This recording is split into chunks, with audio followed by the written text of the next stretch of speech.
En el programa de hoy, en Nicaragua, declaran culpables de conspiración a 6 religiosos y un laico. Sacerdote agradece a María Auxiliadora en España por haber sobrevivido tras ataque islamista. Desde México, Iglesia recomienda respeto en vestidos del Niño Jesús por fiesta de la Candelaria. La Iglesia asiste a los católicos del Congo en medio de la violencia y la pobreza. En nuestro especial Iglesia Perseguida le contamos más sobre esta nación que el Papa visitará pronto. Le contamos cómo ir a Tierra Santa gratis con el Centro Magdala.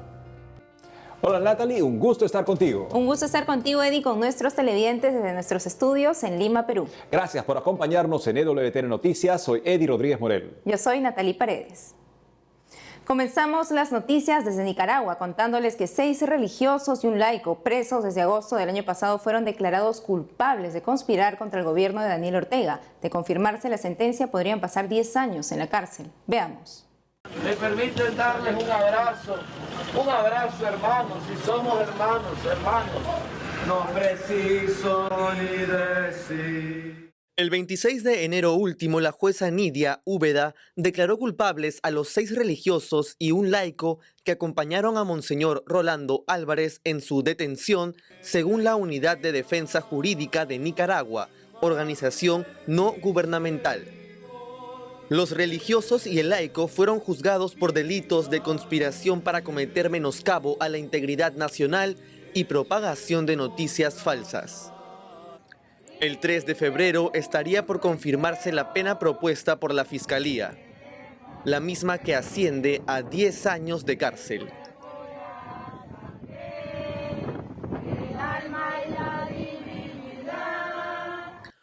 Uno de los sacerdotes declarado culpable es el padre Ramiro Tijerino. En el 2018 fue mediador de paz en las protestas contra el gobierno. El padre Tijerino era rector de la Universidad Juan Pablo II y encargado de la parroquia San Juan Bautista. Tiene casi 20 años de sacerdote. Porque esto es mi cuerpo, que será entregado por ustedes.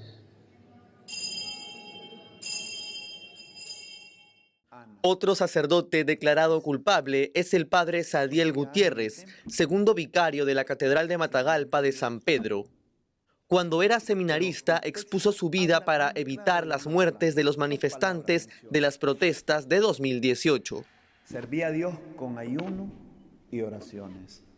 El padre José Luis Díaz también fue declarado culpable. Era el primer vicario de la Catedral de Matagalpa de San Pedro. Fue ordenado en noviembre del 2019 por Monseñor Rolando Álvarez.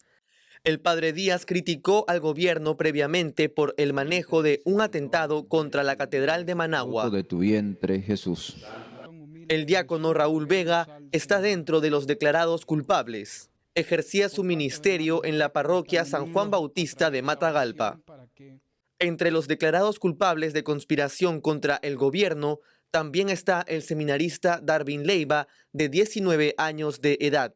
Estaba terminando su segundo año de filosofía en el seminario de Matagalpa. Otro seminarista declarado culpable de conspiración y de dar falsas noticias en las redes es Melquín Centeno, de 22 años de edad. Llevaba 4 años en el seminario. Sergio Cárdenas también está en el grupo de los declarados culpables de conspiración.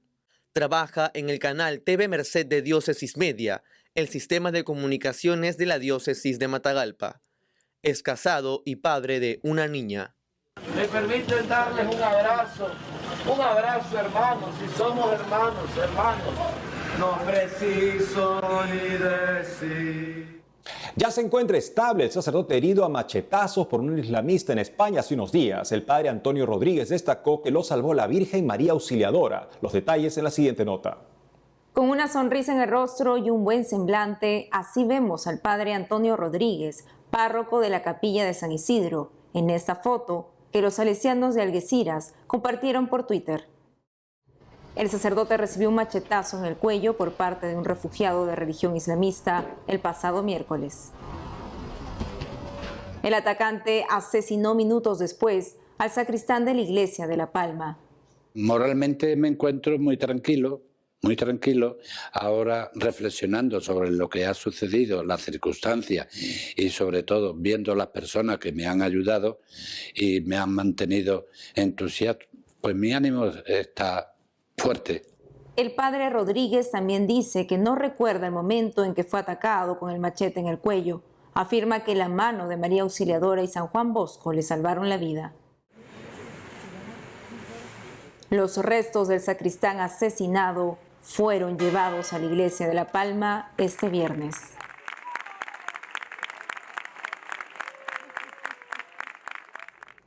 Y ahora la información desde México. A poco de la fiesta de la Virgen de la Candelaria, la iglesia plantea importantes recomendaciones. Sobre esto y más, relata nuestro corresponsal Diego López Colín.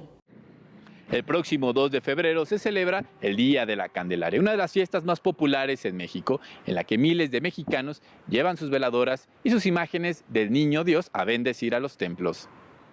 Esta fiesta litúrgica tiene origen en la contemplación del misterio de la presentación del niño Jesús en el templo.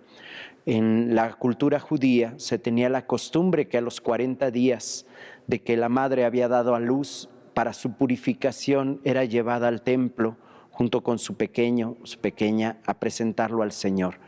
Así el Señor Jesucristo, al nacer en una familia devota, asiste con su madre, con su padre adoptivo José, al templo de Jerusalén a ser presentado. Y para los cristianos es conmemorar la entrada de la luz del mundo a la casa de Dios. Así la luz del mundo entra al corazón de cada uno de nosotros. Basados en esta tradición, pasando el 6 de enero, las familias suelen recoger sus nacimientos y llevan a vestir a la figura del niñito Jesús de diferentes advocaciones religiosas. A estas se les suele pedir desde milagros hasta simples bendiciones como la prosperidad, la unión familiar e incluso la salud. A raíz de lo del COVID, sí hubo como que más devoción para la gente, vestir a sus niños de doctor, de la salud, del Sagrado Corazón. Esta práctica se ha vuelto tan famosa que es inevitable que se cometan algunos excesos. Al ser una costumbre de piedad popular, no sujeta rigurosamente a una liturgia, la iglesia suele ser un tanto flexible. Sin embargo, siempre se le pide a los fieles que cuiden mucho a sus figuras, que las traten con respeto y con mucho cariño. Recomendamos mucho vestir a las imágenes sagradas del niño Jesús, pues justamente de eso, de niño, del pequeño Jesús. Hay distintas advocaciones del niño Jesús en distintos santuarios de nuestro país y del mundo, y son muy, muy hermosas para poder tener una variedad suficiente.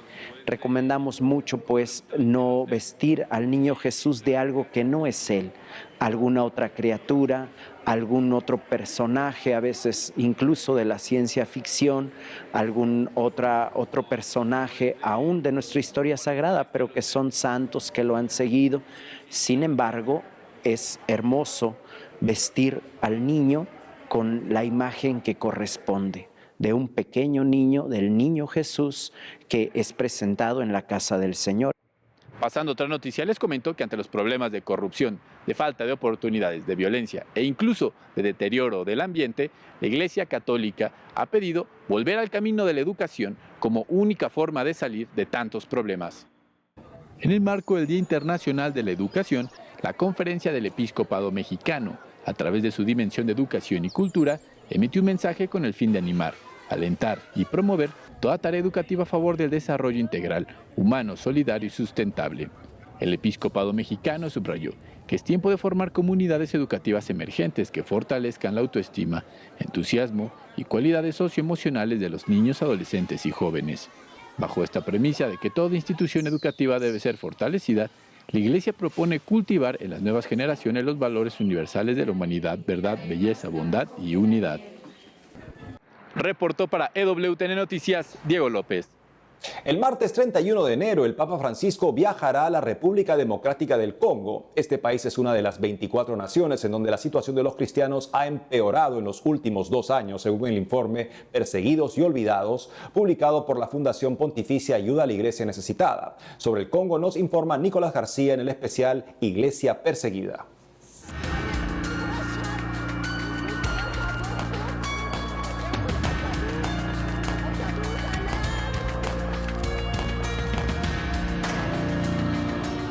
Aquí, Jóvenes postulantes a la congregación de misioneros combonianos junto a su formador.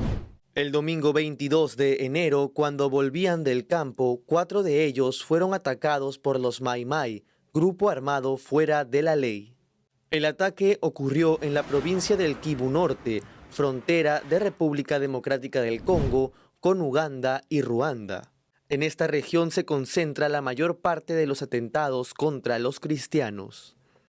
Los rebeldes dispararon contra el auto. El hermano Héritier Mambaya, de 22 años de edad, quedó herido. El superior provincial de los combonianos, el padre Leonard Njadi, denunció el atentado. Deploramos la incapacidad de las fuerzas del orden para proteger a las poblaciones del este. Pedimos orar por la paz en esta región y en toda África. En la República Democrática del Congo viven 105 millones de habitantes. Casi la mitad son católicos.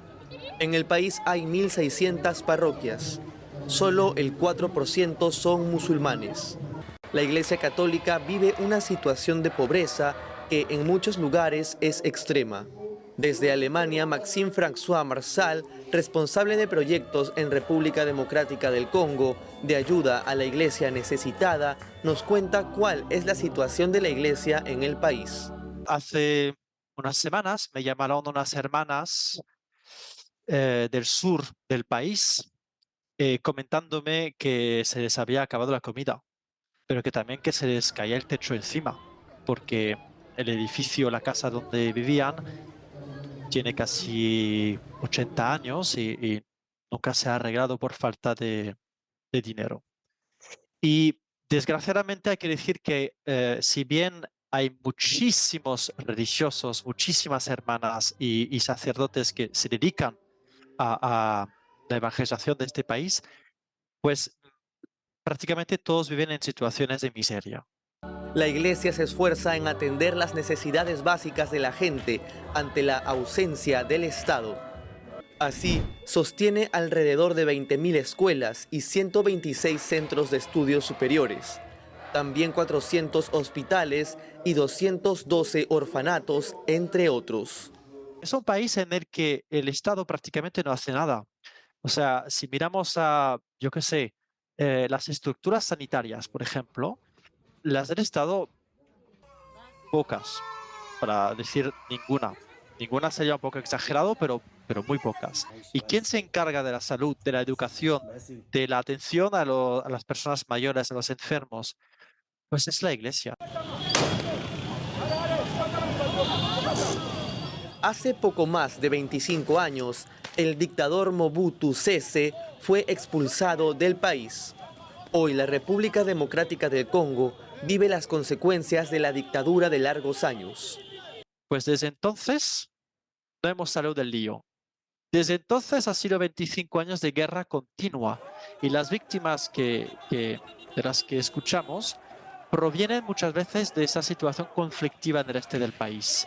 Hay 120 grupos armados. Entonces, ¿dónde está el experto que nos va a explicar exactamente cómo está la situación? Pues la verdad no lo sé. La Iglesia Católica está en medio del fuego cruzado de 3 grupos que quieren alzarse con el poder. Los Mai Mai, el Movimiento 23, acusado de ser financiado por Uganda para robar minerales y tomar el control de las tierras, y por el ISCAP, una facción del grupo terrorista Estado Islámico. La Iglesia está como metida en esta espiral de violencia y caen sacerdotes y religiosas como caen seglares, laicos. No es que apuntan especialmente a la Iglesia, que yo sepa, es más bien que, bueno, pues están ahí y sufren con los demás. Otros grupos armados, en especial los simpatizantes del Islam, se ensañan con los católicos. En la zona del Kasai, que es más en el centro al sur, sí que ha habido también una oleada de profanaciones en iglesias, ¿no? Que se han encontrado a la iglesia abierta con objetos litúrgicos robados y cosas de ese tipo. Pero ahí también no sabría decir si es porque es por odio a la iglesia o simplemente porque la gente está robando y pensará que en la iglesia hay objetos de valor y se los roban para venderlos. La Virgen de la Inmaculada Concepción es la patrona de la República Democrática del Congo. Los primeros 9 días de diciembre es tradicional una peregrinación a la diócesis de Bangui. Maxime François Marsal, responsable de proyectos en República Democrática del Congo de ayuda a la iglesia necesitada, visitó el año pasado algunas diócesis a las que la Fundación Pontificia presta ayuda. Él nos cuenta cómo es un domingo, Día del Señor, para un católico congoleño. Escuchemos. Bueno, la gente tiene que salir muy temprano de casa para ir a misa, ¿no? Porque hay pocas iglesias. Un ejemplo, hay diócesis que son tan grandes como, yo qué sé, 2 veces Bélgica, 3 veces Suiza, 150.000 kilómetros cuadrados fácilmente. Es un país enorme, como hemos dicho. Entonces, vale, una diócesis de 140.000 kilómetros cuadrados puede tener 30 parroquias. 30 parroquias, o sea, es que no es nada. Entonces, claro, si te toca... Si tienes mala suerte, la parroquia más cercana pues está a 30 kilómetros. Y nada, te aguantas. Es lo que hay. Y tienes que caminar los 30 kilómetros o ir con tu bici, si tienes suerte de tener bici. Bueno, entonces la gente sale muy temprano de su casa. Y también hay que decir que son personas muy involucradas en la vida de la iglesia. Extremadamente involucradas. Te podría hablar de los coros. Es que es un coro al día. Me refiero, hay una misa al día, lógicamente, si no son más, que pueden ser más misas. En cada misa va a cantar un coro diferente, con sus 15, 20 personas. O sea, la gente se apunta a todo. Y los coros es una cosa, pero yo estuve en una diócesis que se llama Bukavu, que está en el extremo oeste del país, donde hay nada menos que 50 movimientos de apostolado de seglares. O sea, personas como tú y yo que quieren dedicarse a un apostolado, a un grupo de oración, lo que sea, pues así 50. Y cada uno de esos 50 grupos tiene sus 200 miembros o más. Como son territorios tan grandes y hay tan pocas parroquias e iglesias, han hecho lo que se llaman las comunidades eclesiales vivientes de base, ¿no? Que es, yo que sé, pueden ser 20 familias que se juntan, obviamente viven en el mismo pueblo, tienen un catequista, tienen alguien que sabe de liturgia, tienen alguien que sabe de canto en este caso, en fin, tienen a varias personas un poco formadas y tienen su vida de fe a ritmo de las reuniones de esas comunidades, ¿no?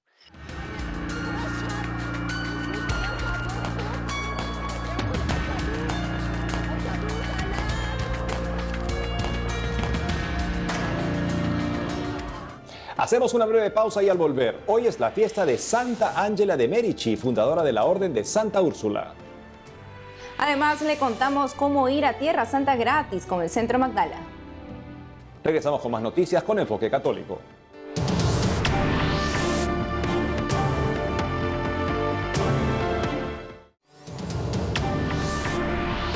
Como cada 27 de enero, la Iglesia Católica recuerda a Santa Ángela de Merici, fundadora de la Orden de Santa Úrsula, conocidas como Ursulinas. Es la primera orden religiosa dedicada enteramente a la educación de niñas y jóvenes. Nos cuenta más de su vida el padre Jorge Ramírez, párroco de la parroquia Santa Ángela de Merici, de la diócesis del Callao en Perú. Veamos.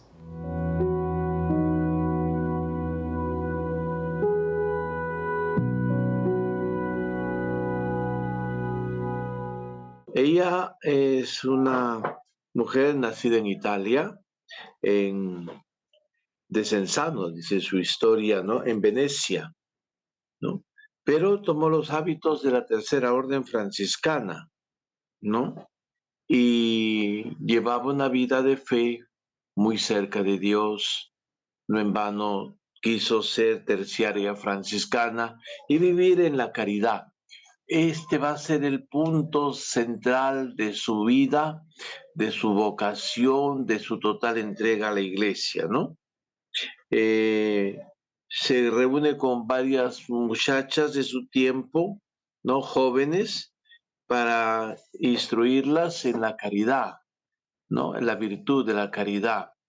Para ella era muy importante y lo vamos a notar en sus escritos, ¿no? Por eso es que en 1535 ella funda en Brescia, ¿no? La Sociedad de Mujeres bajo la mirada de Ángela de Medici, ¿no? Perdón, de Santa Úrsula, de Santa Úrsula. Y viendo las virtudes de Santa Úrsula, es que se une a muchas chicas para que puedan instruir a las niñas pobres, y darles instrucción. Sepa usted que antes en Italia las mujeres pobres no tenían acceso a la educación, ¿no? Se les enseñaba en casa lo que más podían, pero no tenían acceso a la educación. Y por lo tanto ella, como una cosa muy especial, llevada, claro, por el Espíritu Santo, tiene escuelas para niñas pobres. Ella es virgen, ella es totalmente consagrada a Dios y tenía esta frase: el que tiene caridad no peca, ¿no? No puede pecar. Todo es un servicio, todo es amor.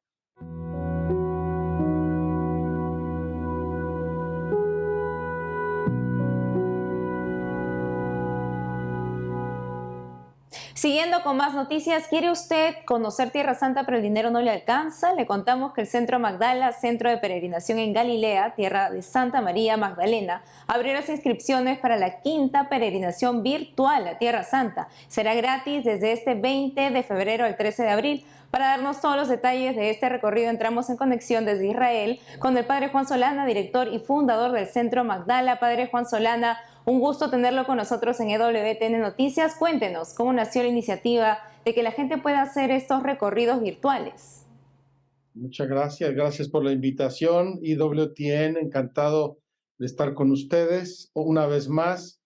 Efectivamente, hemos tenido ya 4 peregrinaciones virtuales en los años pasados durante la pandemia y pues la gente nos ha seguido insistiendo que quieren seguir conociendo la Tierra Santa, que quieren profundizar en su fe, que quieren conocer más la palabra de Dios, y por eso en esta Cuaresma estamos preparando una nueva peregrinación virtual que se llama Peregrinación de la Libertad, y es recorriendo la Tierra Santa de la mano de Moisés. Es el Éxodo, todo el recorrido de la Biblia, del Éxodo, que encontramos en el libro del Éxodo, y que vamos a tratar de hacer con 2 temas, digamos, paralelos. Uno es el recorrido geográfico del Éxodo y otro es un tema del catecismo de la Iglesia Católica, como hicimos en las peregrinaciones anteriores, explicando en esta ocasión los mandamientos de la ley de Dios. Padre, ¿nos podría comentar un poco cuáles son esos lugares que tendrán la oportunidad de conocer las personas en este recorrido virtual? Sí, cómo no. El recorrido empieza en Hebrón, en Israel. Hebrón es donde están las tumbas de los patriarcas: Abraham, Isaac, Jacob, José. Los grandes patriarcas de la Biblia están enterrados en Hebrón, y allí quisimos comenzar nuestro recorrido porque de allí bajó José, el hijo de Jacob, a Egipto, y así comienza la vida del pueblo de Israel en Egipto, que sabemos duró unos 420 años, hasta que, oprimidos por los egipcios, fastidiados, Dios llamó a Moisés y entonces los saca de Egipto, el actual Egipto, y a través de la península del Sinaí los lleva a la montaña del Sinaí, donde se hace la alianza con Dios. Luego suben en lo que es actualmente el sur de Israel, y finalmente, como nos enseña la Biblia, estuvieron caminando por el desierto durante 40 años hasta que termina la peregrinación en el monte Nebo, que es en Jordania. Los últimos años del Éxodo son en Jordania, así es que vamos a ir al desierto de Jordania, algunas ciudades antiguas de Jordania, hasta terminar en el memorial de Moisés, en el Monte Nebo, y vamos a bajar hasta el río Jordán, donde cruzó el pueblo de Israel a tomar la tierra prometida. Un recorrido geográfico fantástico: Egipto, Israel y Jordania. Esta es la quinta peregrinación virtual que realizan. ¿Cómo ha sido la respuesta de las personas hasta ahora? Pues mira, la respuesta ha sido muy sorpresiva para nosotros y muy grande. Yo no me atrevo a dar números, pero probablemente en las peregrinaciones anteriores llegamos a millones de gentes. Lo puedo decir porque ahora vienen a Tierra Santa de peregrinos y cada día hay gente que nos busca. Hoy yo hice esta peregrinación, yo hice la otra, yo estuve con ustedes todo el tiempo. Y vienen literalmente de todo el mundo de habla hispana. Entonces, durante las peregrinaciones mismas tuvimos mucho feedback, mucha conversación con la gente, muchos mensajes, muchas consultas. Y después de la última peregrinación, que fue la Cuaresma del año pasado, empezaron a volver los peregrinos a Tierra Santa, y con ellos vienen muchos que dicen: yo hice sus peregrinaciones, yo estuve con usted y por eso quise venir a la Tierra Santa. Esperamos que muchas personas se puedan unir a esta peregrinación virtual. Padre Juan Solana, gracias por acompañarnos en el programa. Gracias a ustedes y felicidades por el trabajo que hace EWTN en todo el mundo. Que Dios los bendiga. Y eso es todo por hoy, amigos. Gracias por habernos acompañado. No dejen de seguirnos en nuestras redes sociales y en ewtnnoticias.com. Hasta el lunes.